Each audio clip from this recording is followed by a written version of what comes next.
তার আগে 14 নির্বাচনে কিন্তু মানুষ ভোট দিতে পারেনি এবং কারচুপির অভিযোগ ছিল, অনেক দলের অংশগ্রহণ ছিল না, ফলে নানান অভিযোগ ছিল।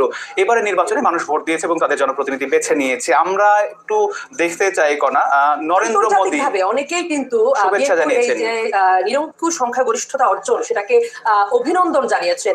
বিশেষ করে আমাদের প্রতিবেশী দেশ ভারতের প্রধানমন্ত্রী নরেন্দ্র মোদী তিনি তার সোশ্যাল মিডিয়ায় তারেক রহমানকে কংগ্রেচুলেট করেছেন এবং একই সাথে তিনি জানিয়েছেন যে ইন্ডিয়া আসলে বিএনপির সাথে এবং বাংলাদেশের সাথে ভবিষ্যতে কাজ করতে তারা উন্মুখ, সেই কথাগুলোই কিন্তু সেখানে বলেছেন তিনি এবং তার শুভেচ্ছা তিনি জানিয়েছেন।